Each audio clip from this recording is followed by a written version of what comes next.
they feel at ease, and everybody's happier. It wasn't. I'm probably overly sensitive to showing up as a guest on a set, and on the rare occasions that I have when it hasn't been warm and fuzzy. But uh, yeah, Andy was he was fine. I knew I knew Don Knotts, and so we had a little to talk about there, because he was very fond of Don, and as was I. Um, but in those days, it was just kind of uh,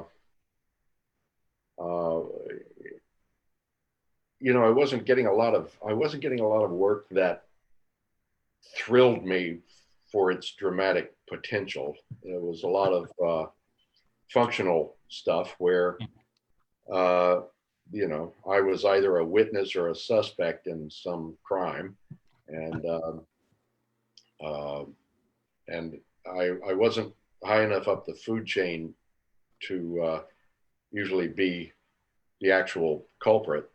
So there was a lot of, oh yeah, I saw him. He came into the office about 7 o'clock, and he had this strange sweater on, and and it wasn't exactly Eugene O'Neill stuff, and but I got a real boost in those days. The shows you mentioned, Jake and the Fat Man and Perry Mason and Matlock, were all cast by Reuben Cannon and Carol Dudley, for whom my wife at the time was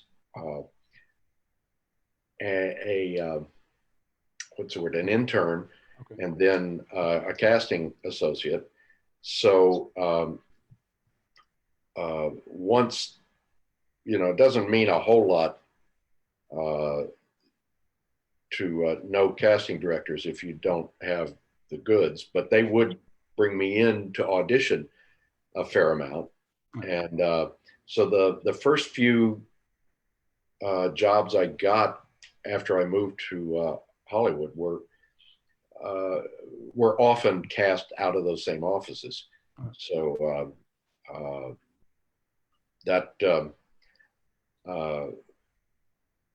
yeah, there were a lot of those shows that the same office cast, and I would at least get auditions. Of course, being married to someone in casting sounds like the way to fame and fortune for an actor, but I discovered that during my marriage to Cecily Adams, my late wife, yes, that she needed to be reminded every so often. She would sometimes come home from the office and ask me to help her make lists of actors for to bring in for auditions or casting consideration, and I'd say, "What's the part?" And she'd tell me, and I'd say, "Well, you think it's something I could do?" And, a lot of times she'd go, "Oh, I forgot about you. Yeah, you'd be great for this." And so, it's not like, oh, I'm married to a casting director, so I get every part that comes along. Didn't work that way. It's a weird situation when your wife has to be reminded of your existence. But I expect that's pretty common, actually. Yeah, I suspect it is. But yeah, I got a lot of parts out of that same casting office, and it was all these shows produced by the same company. Like I said, Matlock and Perry Mason. The Perry Mason I did, I don't know if you're interested in this, but I got a really interesting part on one of the Perry Mason movies, and I right after they hired me, they called up and said, "Look, the Earl Stanley Gardner estate, which owns Perry Mason. They looked at the script, and the scene the scene my character was supposed to do was a scene where he's bribing Perry Mason to do something nefarious, and it turns out that it's a ruse on Mason's part. He's not really accepting a bribe, but that was kind of the teaser for the episode. And the casting office called up and said the Earl Stanley Gardner estate read the script, and they said Perry Mason doesn't accept bribes. And they said, well, he's not really. It just looks like it. They said Perry Mason doesn't look like he's accepting a bribe. So they had to rewrite the script, and they eliminated my character. This was like the day after they hired me, and I had probably done maybe one other job in town. So I was really distraught about losing this. But they said we have to pay you because we hired you. That's the way the business works. Sure. But they said, if you like, we'll give you a part in the next Perry Mason movie. And so that's how I ended up doing the one I did. I could have just taken the money, but I thought at that point I need to be on camera. And, so I ended up flying to Colorado to do the next one, and that one fortunately didn't offend Earl Stanley Gardner's people. Oh, thank goodness. Yeah. Oh, well, you mentioned just offhandedly when we were talking about Matlock that you had known Don Knotts. How did you meet him? Well, my late wife Cecily was the daughter of Get Smart star Don Adams. Oh, I knew that. Yeah, that makes sense. Yeah, and his brother, who's also an actor named Dick Yarmy, was a very good friend of mine, and he developed lung cancer in the late, I guess, 89 or 90, somewhere around there. Around the time he had directed a play of mine. And Dick was very, very beloved in Hollywood. He had a lot of Yarmy's Army. Yes, well, that's it. This group of high-profile comics and comedy writers got together periodically while Dick was sick, and it was basically, okay, let's all get together and make Dick laugh. And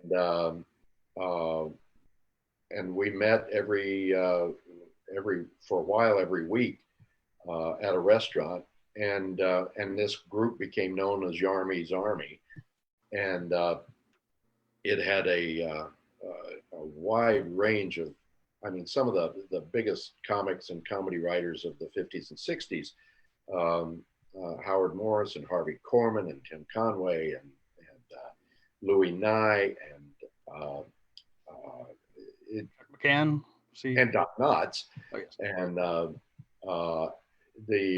I mean, the list went on and on. And because I was a famous comedian or comedy writer, which I wasn't, but I was a very good friend of Dick's, and Dick and himself invited me to be part of the group, and oh my God, I have never laughed so hard in my life as I did at those weekly and then later monthly meetings. And Dick eventually died, but the group was like, we love this so much, let's just keep doing it. And we ended up going for years and years. It was astonishing. And Don Knotts was a quiet but lethal part of it.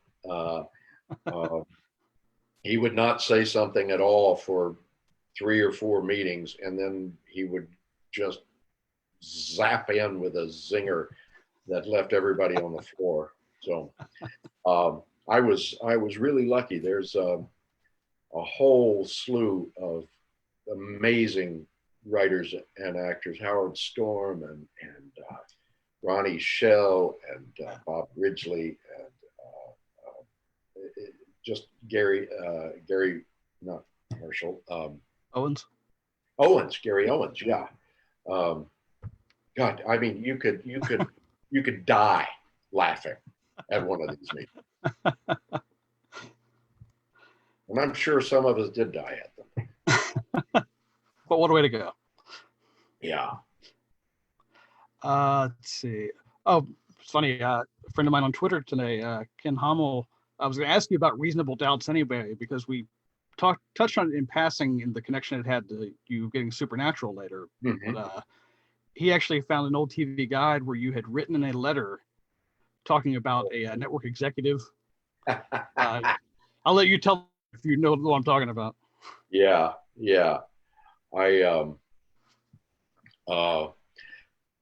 I had done an episode, just a guest star episode on a series called Midnight Caller with Gary Cole, right. And for the first and maybe only time in my career, I'd gotten a letter from the writer of the episode afterwards telling me how much he liked what I did with it. And I thought, well, that's pretty cool. It's enough to get the job to have the writer tell you afterwards that he liked what you did. Well, I thought was really unusual. John Schulian was the writer. And a few months later, Midnight Caller was off the air, but the producer, Robert Singer, had a new show called Reasonable Doubts. And John Schulian was working on that. And John wrote a part for me in it, which I thought was astonishing. I mean, nobody really knew who I was at that time. And to have a writer say, okay, here's, I'm writing this for a specific guy, was incredibly flattering. And the part was a chain smoking homicide cop who was kind of the unofficial partner of the character played by Mark Harmon. And so I did a couple of years on that show, Reasonable Doubts, which, as you say, eventually 10, 12 years later led to me getting cast on Supernatural, playing a character named Bob Singer. No, the story you're talking about, Reasonable Doubts was a cops and lawyers show. Mark Harmon played a cop who was working as the investigator for an assistant district attorney played by Marley Matlock. And it was a tough role for Mark because Mark didn't sign. Yeah. And yet he was playing a character who did. And so he not only had to learn his lines every night, he had to learn how to sign them. And because Marley's character was deaf, and she either used her own sign language, usually in scenes with Mark, or she had an interpreter, and occasionally she spoke. But that was the core of the show. It was interesting. I had studied sign language myself in my personal life years before, but I was one of the few recurring characters on the show who didn't know how to sign. And so I was always going, what is she saying with all this stuff? And I actually had a better idea than some people. At any rate, Bob Singer told this story about the development process of the show. They had filmed the pilot, and they were screening it for a bunch of network executives. And after the screening was over, everybody was very happy. They said, it looks great. We're going to go with it. Everything's good. And as they were filing out of the screening room, one of the executives at the network turned to Bob and said, is she going to be deaf all season? And network executive, right? and there you have the network development process in a nutshell. Um, and also through my uh, um, through my father-in-law, I knew. Oh, geez, I've forgotten his name. Leonard, not Goldman. Oh gosh, he was a producer on Get Smart. Anyway, he did a book of things like that, uh, uh, based on weird notes that he had gotten as a producer over the years from executives, and it was called "A Martian Wouldn't Say That," and because he had gotten that note once on a show. Leonard Stern, that's his name. Leonard Stern, yes, of course. And I told Leonard about this after his book came out. And he was like, "Oh no, I would have used that. I would use that." So is she going to be deaf all season? Yes, she is. So I had a great time on Reasonable Doubts. That was the first time. I guess it was the first time I was ever on a show more than once, and I was on it for a couple of years. I was an ex-smoker, and here I was playing a chain smoker. In 2 years, I never did a scene without a cigarette. I even managed to have one in a scene where I was testifying in court. I just kept it tucked behind my ear, which was kind of tough because I didn't really like smoking anymore. It had been hard enough to quit a decade earlier, and now here I was, every scene, and you can't get away with that now. But it was, they and Mark Harmon's character made fun of me, and he would say things like, can you go 5 minutes without a cigarette? And I'd say, I don't know, I never tried. And but what people don't know about smoking on camera is that everything has to match from shot to shot, from angle to angle. And so you're smoking a cigarette, which is slowly diminishing in size. And so they keep giving you a fresh one that's the same length as it was at the beginning of the scene. And by the end of the day, you have smoked the equivalent of an 8-foot cigarette. And because it never gets short. There's always more to it. There's always somebody coming up handing you a fresh one. And oh my gosh, I got so sick on that show. I would go home at night just nauseated. And then of course, after a while, I started practicing smoking off camera. So rehearsing my smoking. I almost got caught in the habit again, but at the end of 2 seasons, I wasn't happy to let the show go, but I was happy to let the smoking go. The show got canceled, and I remember getting a call from Bob Singer saying that he was trying to save the show, and they were going to turn it into a straight cop show with just me and Mark as the leads, which was very flattering to me. It didn't go anywhere, but and then I, for the most part, didn't hear anything from Bob Singer for about 12 years until he called up and said, "Come do Supernatural." So that paid off nicely. That paid off very nicely. It's when I was talking to Tim yesterday about playing Kane on the show. He said he's not exactly sure how they would have brought back for the last season, but he would have loved it if they could have tried. But he understood the situation. Yeah. Amundsen's a great guy. He's going through a difficult stretch here with his stroke, but he's got the goods, man. His spirits were high throughout the conversation. I can say that. Yeah. A lot of great stories. Let's see. Well, one of my regular listeners wanted me to ask you about Crimson Peak and ask if you had any Tom Hiddleston dish? Well, I don't know. As far as I know, there's not much to dish about Tom. He's one of the best people I ever worked with, one of the best human beings. I so terribly enjoyed working with him. He's friendly and open and engaged and very, very, very good at what he does. I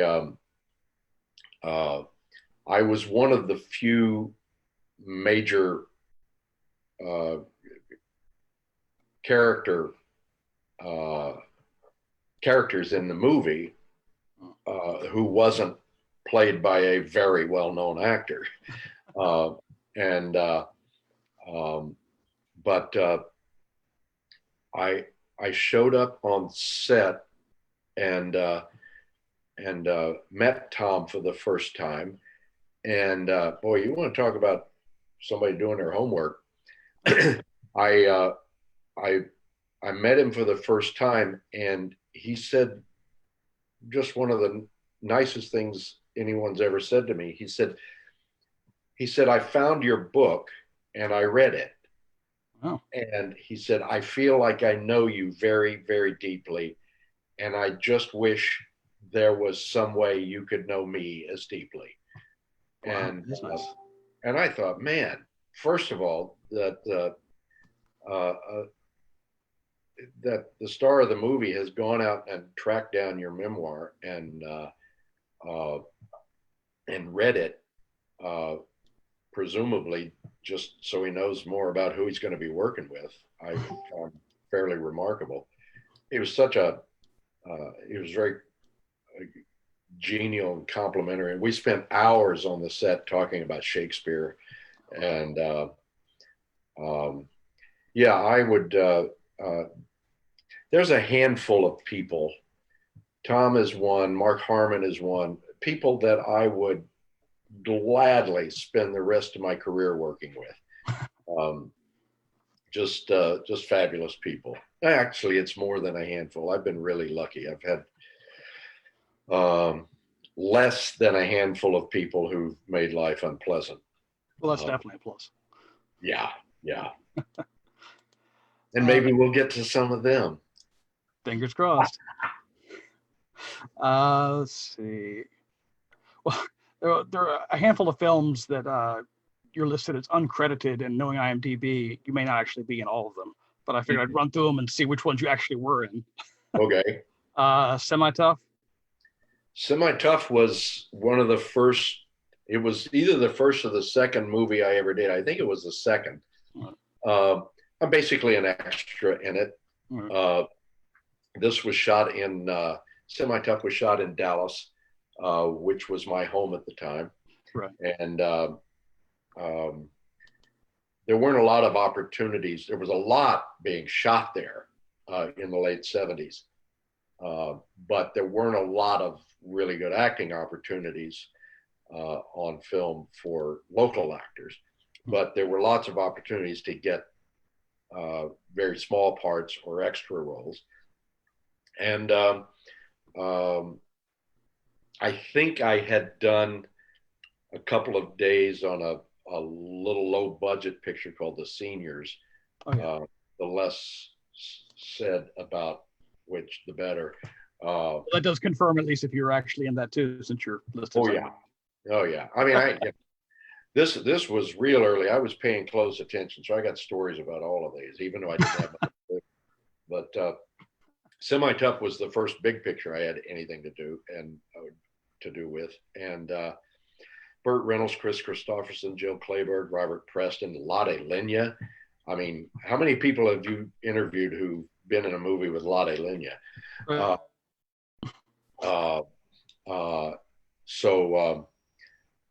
Yeah, I had fun on it. You know, I spent a fair amount of time with at least near Burt Reynolds, who was a lot of fun, and I didn't have much conversation with him. I talked a little with Bert Convy, who was playing kind of a Werner Erhard type character and we talked a lot about. He had done the front page on Broadway with Robert Ryan, and I was very fond of that production, and we talked about that. But it was, it was fun. Basically, it was a way for me to get my feet wet in the business and see what it was like on a set, and to make a couple of bucks. I'm still, I point myself out to people sometimes in the crowd in Semi-Tough, and people can't believe it's me because I apparently 45 years ago I looked a lot different, but go figure. But in the big sort of Est-like seminar, I'm the guy in the mustard orange shirt sitting near Burt Reynolds. It's pretty ignominious, but hey, it paid for my gas getting there. Let's say that. Let's see. Are you actually in Nighthawks?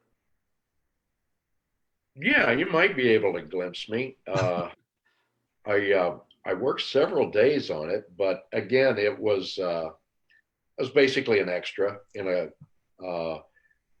We were shooting this long scene in a subway station in Brooklyn, and it's a scene where the bad guy is on a subway train and Sylvester Stallone jumps on the moving train, and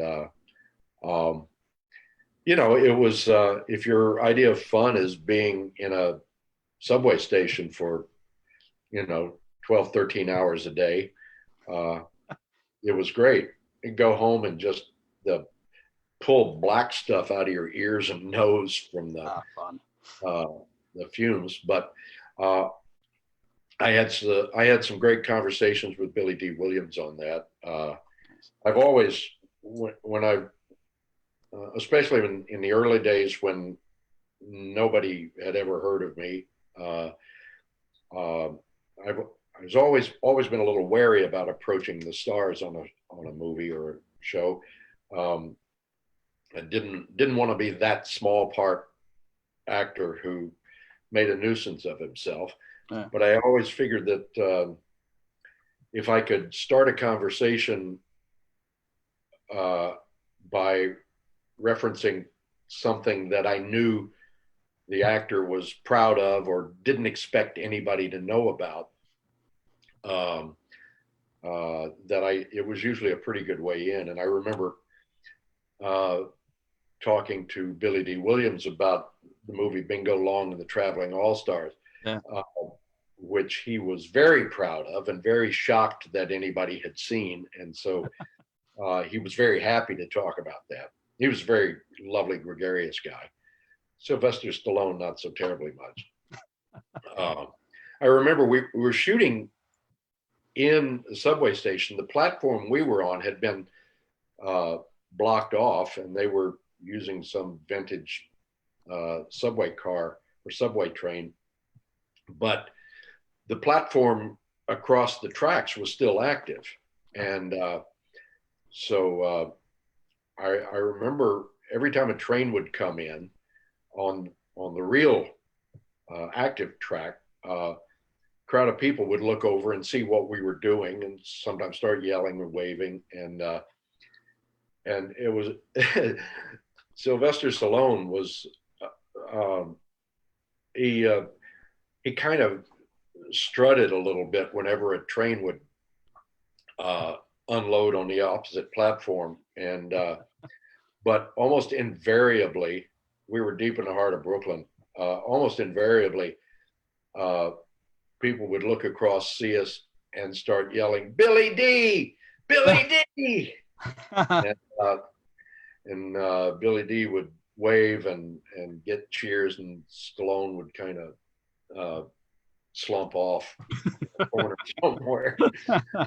I'm probably being mean to Sylvester Stallone, but that was the way I saw it. It was like we were in Billy D's territory. Those people loved him. Yeah. And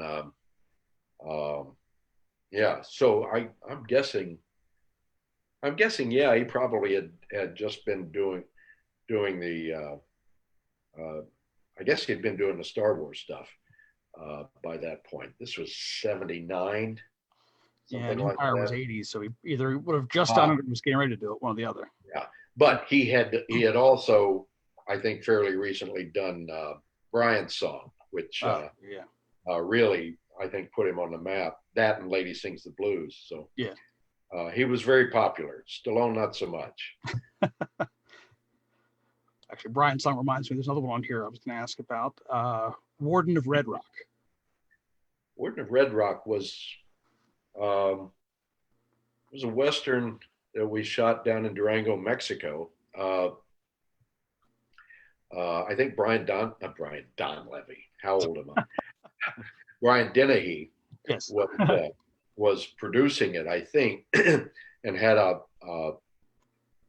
part in it. James Caan played the warden of this, I think maybe Yuma prison. No, it was Red Rock prison. Duh, warden of Red Rock. Okay, I should read the thing. And yeah, I played the assistant warden or something like that.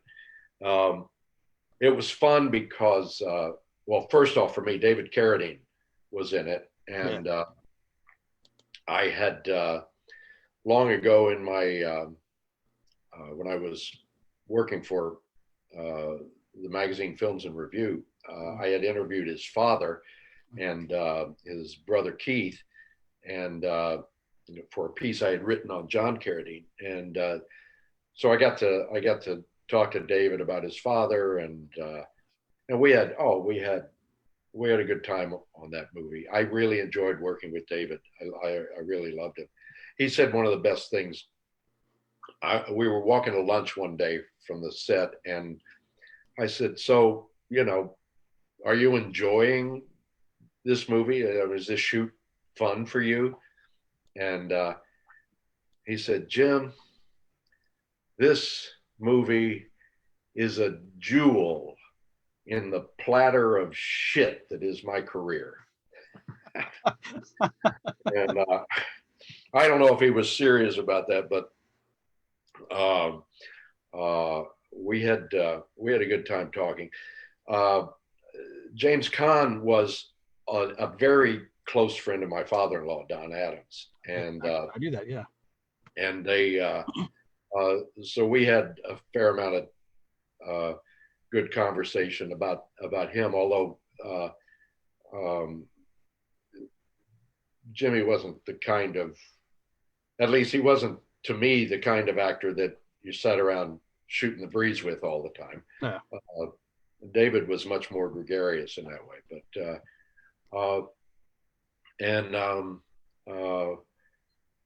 were good people in it. That I don't know how great a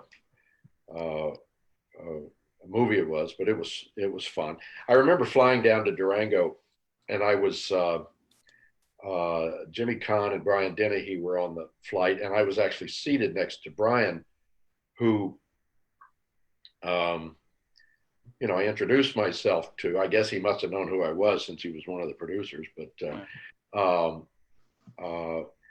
he wasn't very talkative on the flight until at some point, I don't remember how, but at some point the subject of Vietnam came up, and I mentioned that I was a Vietnam veteran, and then he really opened up and started talking to me about his Vietnam experiences. And I only found out several years later that he actually hadn't been to Vietnam, and that he had gotten into some trouble for telling people that he had. He had definitely been a Marine, but he hadn't gone to Vietnam, and he had a wealth of stories about his time there, even though he didn't have any time there. He did apparently later cop to it and admit that he hadn't actually participated in that function of the Marine Corps. I've always had kind of mixed feelings about that, but he was, once he found out I was a vet, he was he was very, very, very cordial to me, and it was a good time. I walking around I enjoyed walking around Durango, Mexico. I had shot something else there, I think, once, but I remember they said, when you go out, don't go out by yourself walking around, because apparently uh, they had two major recreational activities in Durango. One was bullfighting, and the other was kidnapping. Oh, nice. And uh, I was fortunate enough not to participate in either while I was there. But hey, you're shooting a western in Mexico, the same place where John Wayne shot a ton of westerns, and there's nothing like making a western, man. It's just there's something completely different, completely enjoyable, even if it's a lousy one. This one wasn't lousy, but it wasn't exactly Shane. But we had a good time. Well, your James Caan experience checks out with mine. I don't know if you've ever seen my random rolls with him, but it was definitely varied wildly as far as his anecdotes. Yeah. Most notably when I hit on Alien Nation, which created the famous response, "Why the fuck would you ask me about that?" Yeah. Well, it's funny. Both Jimmy and my father-in-law, Don Adams, were kind of prickly individuals, and I realized that there's something about. I mean, I think if I remember correctly, they're both from similar areas. I think they're both New Yorkers, and they had very similar senses of humor. Don, of course, was incredibly funny, but they could be kind of acid at times, and I always used to, after working with him, I always used to tell people that that Jimmy Caan was the cowboy Don Adams, because it was. I mean, in some ways, they were very different. Jimmy Caan was, he had been a rodeo rider. He was a real tough customer late into life. Oh. And not that my father-in-law wasn't. I mean, he was a Marine Corps drill instructor. So, he had his tough side too, but they were two peas in a pod in a way, although I don't think most people would link them. No, although I do remember that one of the moments where James Caan definitely enjoyed the conversation was when I asked him about his episode of Get Smart. Yeah. That he lit up on. Yeah, I know they loved each other. They really did. Let's see. I've had a bunch of people wanted me to ask you about your episode of The West Wing, where you looked like you were about to make CJ cry. So, oh God! Nice, real nice. It made me cry.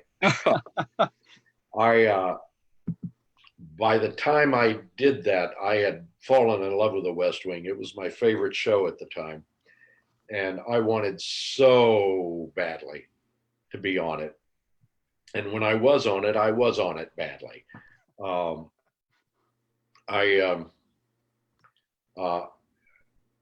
was willing to do anything on that show, and this small part came along, and I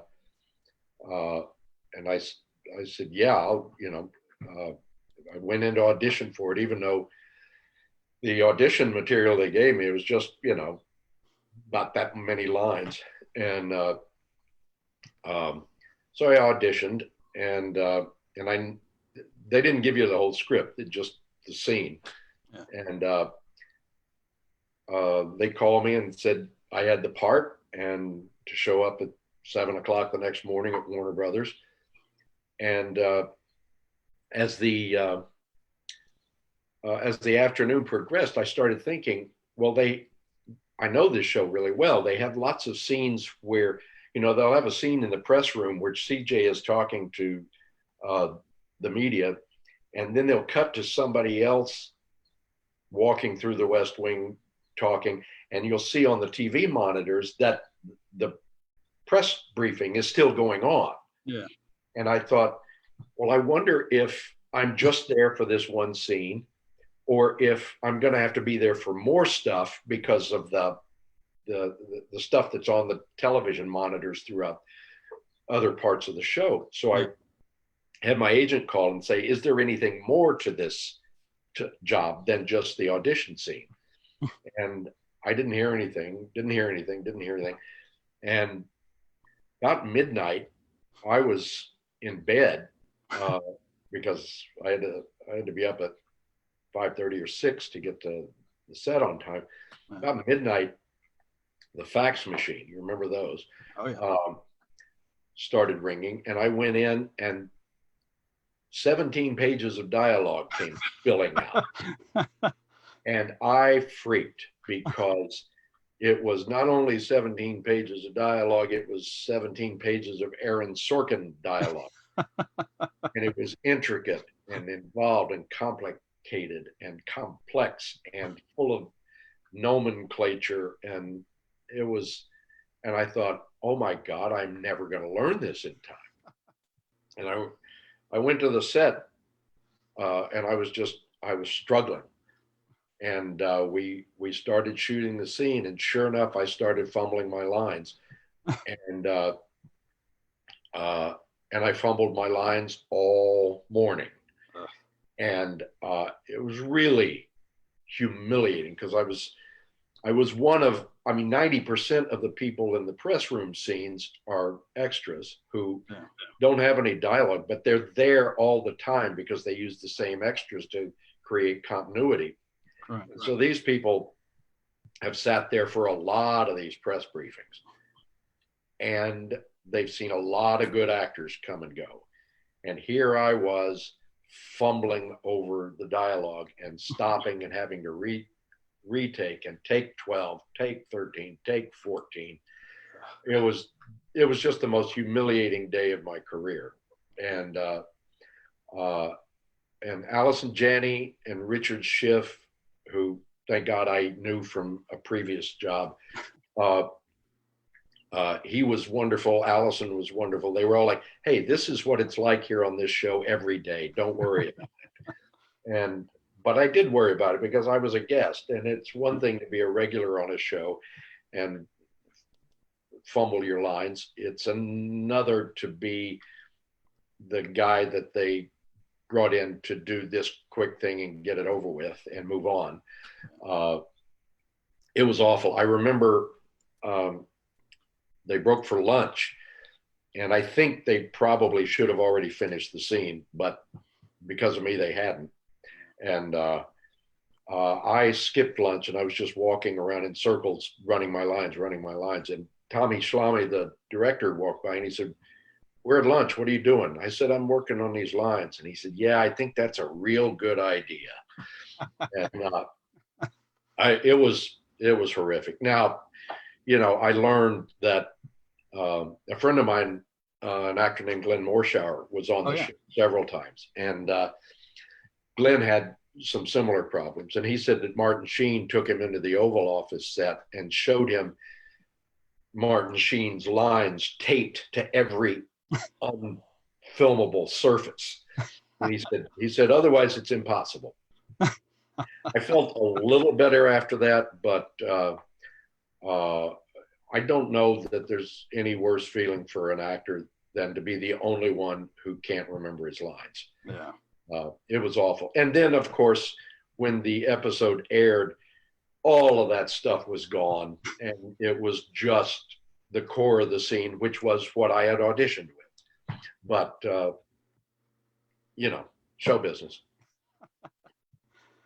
Hit on a couple more here. Won't keep you too long, but I have to ask I don't even know how I didn't ask about it during the random rolls, but you were in Turner and Hooch. I, in fact, revisited it just to see the scene this evening.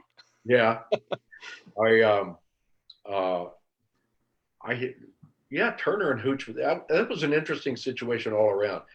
When I first auditioned for it, Henry Winkler was directing it. Oh, wow. And one of the two, yeah, I think it still is. I used to say this all the time, and I think it still holds up. One of the two nicest auditions I've ever had. Henry Winkler was just a sweetheart to audition for. And I really enjoyed it, and I hope, maybe I'd get the part. By the time they called me up and said I had the part, he was no longer directing it. And who directed that? I think it was Roger Spottiswoode. I think that's right. Yeah. And we shot all of my stuff at a fish packing plant down in San Pedro, and it was an active fish packing plant. Oh, so even better. You can imagine what the smell was like down there for several days. I didn't have a lot of interaction with Tom Hanks, but I had enough to put him on that list with Mark Harmon and Tom Hiddleston of nicest people I've worked with. He was everything you would imagine Tom Hanks to be. He was, while we were shooting that, he got an Oscar nomination for Big. Oh yeah. And I, one morning at breakfast, I congratulated him on the nomination, and you would have thought that I was the first and only person who had mentioned it to him. He was so gracious and excited, and just a lovely guy. There were people on that shoot that I did not enjoy as much. Nothing horrible, but just,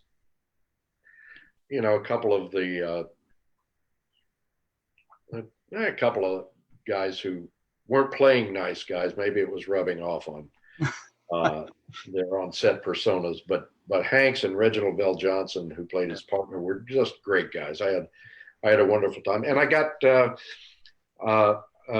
cat out of the deal. There was a little kitten running around the fish packing plant. Go figure. And we were, my wife and I were thinking about getting a cat, and this beautiful little tortoiseshell was running around on the set. And in fact, if you look hard enough, you can actually see her in one shot in the movie. But I stuffed her in a film box and brought her home, and we named her Sigourney Beaver, and I had her for another 19 years. Wow, that's awesome. Yeah, she was a great cat. So that my fondest memories of that shoot were Tom Hanks and Sigourney Beaver. That is like the best cat name ever, baby. Yeah. Well, I got one now named Humphrey Bocat. So well, that's not bad either. Yeah. There's one movie I'm really just curious about because I don't even know who you actually worked with in it, but the cast was pretty crazy. Mr. Murder. Mr. Murder, yeah. It was a great cast. I didn't even see it when it came out, and I was shocked to learn years later I'd been in a movie with James Coburn. Yeah. Because I never met him or saw him or even knew he was in it. I can't remember who I worked with. I think Daryl Larson was maybe in one of my scenes, but I only had a scene or two, and it was mostly on the phone. I don't remember much about it. It's a plethora of character actors for sure. Yeah. Let's see, Stephen Baldwin, I think, was the lead, but Julie Warner, Bill Smitrovich, Thomas Hayden Church, James Coburn, Kelly Cuoco, who cannot have been very old because it was 98. Wow. I did a commercial with her. But, oh, really? Yeah. Dan Lauria, Kay Callan. Yeah, these are all people. Richard Greeley. These are all people I've crossed paths with one place or another that I don't remember at all on that project. But like I said, I think I only had two scenes, and one of them was on the phone. So it was just me. So that was I vaguely remembered doing it. That's about it. You know, it's weird because if when you're a young actor dreaming about getting hired, every potential job carries this huge weight of yearning. Yeah. That yearning that you'll get it, yearning that you'll be good in it, that people will see it, that you'll be remembered and get another job because of it. Every possible job, every audition carries with it this anticipation and hope and meaning and power and importance to you. And if you're as fortunate as I have been, which is extraordinarily fortunate, I think you're surprised to find after a number of years that some of these hugely important things are hard to remember because they're mixed in with so many other things that were hugely important at the time. And if you're lucky, some of them stay important over the years. I know that when I got that job, I was absolutely delighted and excited and passionate about doing it. Wow. And now, X number of years later, it's hard to remember. It would be easier to remember if I'd had more to do in it and had more people to work with, obviously. Sure. It's not as easy to remember a show when you just talked on the phone. Yeah, I would think not. Let's see. Well, that's just a more general question. Obviously, as it turns out, you were apparently not in the pilot called Morning Maggie, but yeah, I never even heard of it. Have there been? I'm sure you must have been in some pilots, but I'm not actually finding any reference to any online. Have you been in pilots that didn't take off? Well, it's interesting. At one point, whenever I would go into audition for a pilot, I would bring up the fact that every pilot I had ever auditioned for had been picked up. I thought, I may not be any good, but maybe they'll hire me for luck. Yeah. But I think eventually I did do a pilot called Beck and Call. Okay. My friend Dan Bukatinsky wrote and I guess produced that. And I think it's on my IMDb list, but as a short or something like that. Okay. Yeah. But it was actually a pilot. And I did some things too that they said were pilots, but they were really, I think they were really more like TV movies. I did a thing called Elysian Fields. Oh, yeah. Which that was back in the old days when they would fly you to location to do 2 lines.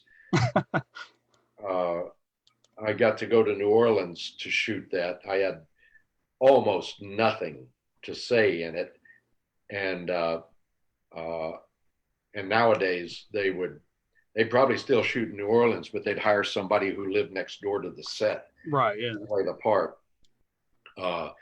The days of getting flown cross country or around the world to do 2 lines are over. Yeah, now I did one pilot something like 5 times. It was a show that eventually ended up being called The Trouble with Normal. Oh, yeah. And it made it onto the air, but I don't think anybody ever thought it was going to, because we do the pilot and then a month or 2 later we do it again with some cast changes, and they just kept recasting it and shooting it again. And I was fortunate that I wasn't one of the people they recast. It was a fun show. It ended up being with John Cryer and Larry Joe Campbell and Paget Brewster and Brad Rader. But Brad Rader was the last of a long line of people who played that character. And think then the you and I may show. have talked about that because it wasn't it. The only name I will mention is because I've talked to him about it. Mackenzie Aston. Yeah, Mackenzie Yeah. was one of the ones who played that part in one of the pilot versions. Yeah. I love the fact that the second episode of the show was the episode title was not the pilot. Uh, uh, that was a show I thought that should have gone. I thought it was really funny. Victor Fresco did it, and he's a deliciously quirky writer and producer, and has done some amazing things. And I loved working for him, and I love playing something as bizarre as that show. But sometimes bizarre doesn't sit so well with the networks. Nowadays, I think that show might have lasted better on a cable or streaming channel. But back when it was just ABC, CBS, and NBC, it was, short-lived, as they say. I did like that Victor Fresco had the devotion to former cast members because when he went and did Andy Richter, Yeah, Paget obviously was on that, but then Cryer came on and guested. I know you guessed it also. yeah, yeah. I had just done the pilot for Deadwood, and they called up and said, "Hey, come play this convict." And the show was on such a short time that I never saw it until years later. But I loved working with Paget. She's a great talent and so much fun. And I've been lucky enough to do 2 or 3 things with her. But I don't know if you've ever done one of these with her, but she's a hoot. I've done random roles with her. That's actually how we first met. But one of those deals where I'd done one with Cryer first, and then Cryer told her, "You're going to love this." Yeah. And this is, I'll tell this story real quick because you'll enjoy this anyway. That I started it at the TCA tour, and we didn't have time to finish it. And I said, "Well, do you mind if we finish it by phone when I get back?" "Oh, absolutely! I would love that. That would be great." And so then later that evening at the party for Fox, because she was on a Fox show at the time, she saw me and just came over and said, I'm going to finish that interview." I was like, I believe you. And then like 3 or 4 days later, she follows me on Twitter, and then she sends me a direct message and says, "Hi, Will, it's Paget from Thursday. I wanted to make sure you had my contact information because I don't always know if publicists will get back with journalists who start interviews, and I definitely want to finish this." And we finished it, and we've stayed in touch off and on through messages ever since. Yeah, she's nice. She's a doll. Absolutely, yeah. Well, I'll ask you as a wrap up, do you have a favorite project you've worked on over the years that didn't get the love you thought it deserved? Well, I think when we did Random Rolls, I think we talked about In Country. Yes, we did. Which was my first big break, and which I always thought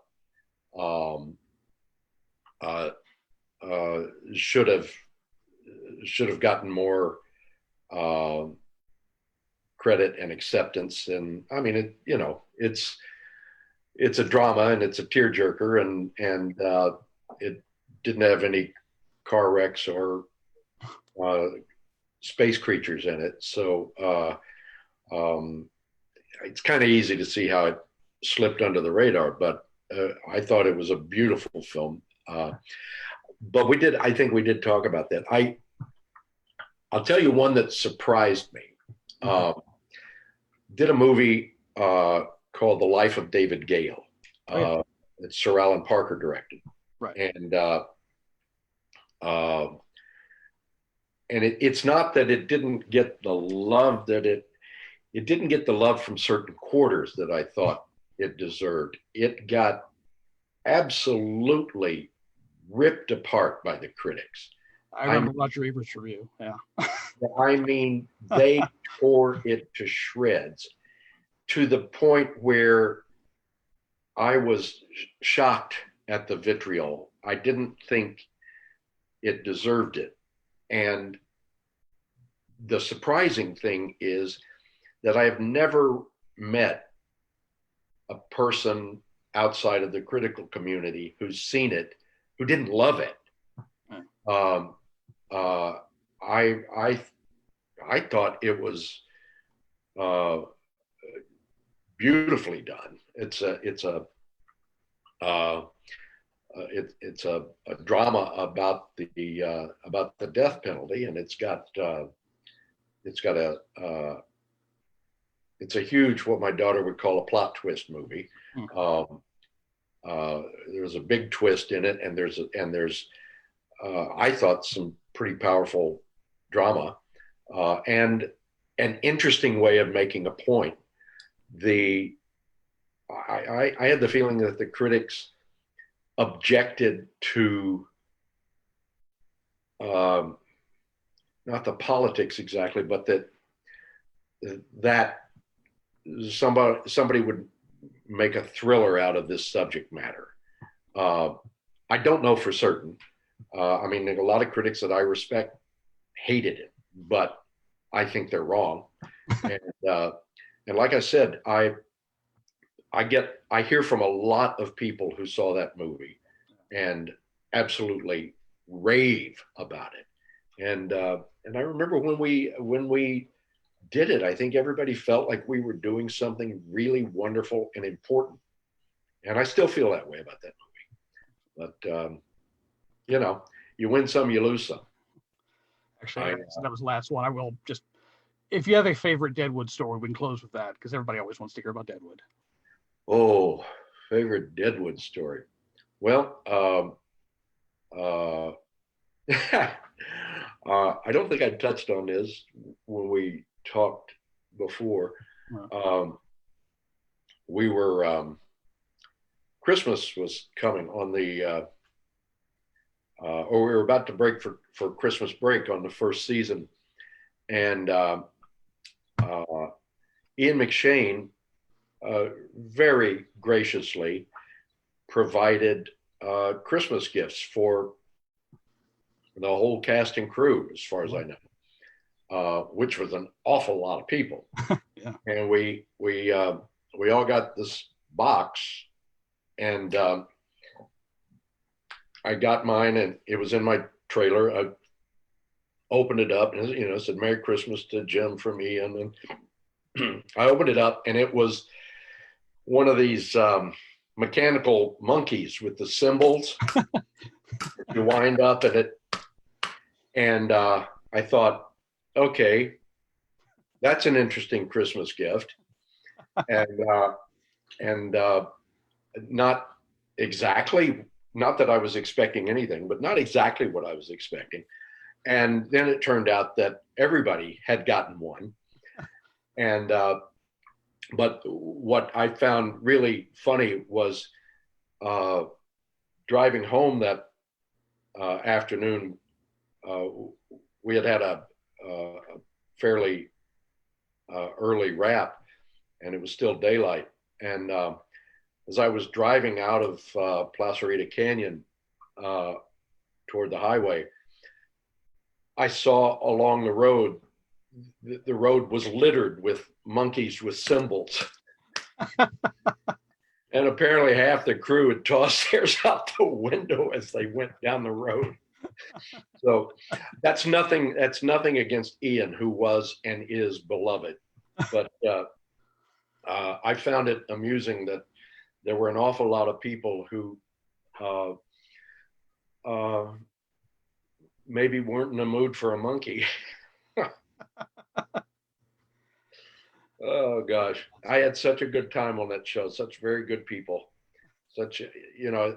We may have talked about it before. It was a difficult time in my life, working on that show with my wife with a terminal illness, and the support I got from the cast and crew on that show will live with me forever, and as will the opportunity to have done a show like that. I don't know if it was the best show in television history, but it's always in the argument. Oh, absolutely. And that's something you can hold on to for a very long time. And I will throw out a plug for your book also, which is on my shelf. Oh, Life's That Way. I know, is it lifesthatway.com, the website for it? lifesthatway.com, all one word. Yeah. You know, people, if you don't have a copy, you should get a copy. It's fantastic. It's moving. It's devastating, but it's also uplifting at the same time. It's an enigma, really, but it's a wonderful one. Well, thank you. I'm very proud of it in the sense that it's the one thing I feel like I've done in my life that has had any real meaning to other people, other than, you know, casual enjoyment. And I'm very, very gratified at how much the book seems to have meant to a lot of people. And I don't know if it'll ever come to fruition, but I've started another book, just a regular autobiography, just because, as you may have noticed, I can talk a lot about what I've done over the years, and I've got a pretty good memory for stories, so I'm working on another one. Awesome. I stand behind it, and I'm ready to read it already. Oh, okay. Terrific. Excellent, Jim. Well, thanks so much for doing this. I really appreciate it. It was good to get to talk to you again and actually see you while doing it this time. Yeah, it's been a pleasure, Will. And I've been reading all of the random rolls. I'm 10 years behind, but I'm working my way all the way through them. And I got to tell you that the one I did with you is probably the best interview I ever had in my life. So I'm really flattered that you wanted to talk to me a second time. Oh, well, as you say, you have a lot of stories and you tell them very well. So my pleasure. My pleasure too, man. All right, Jim. Care. You take care, stay safe and healthy and all that. Okay, all right, thanks. Bye-bye.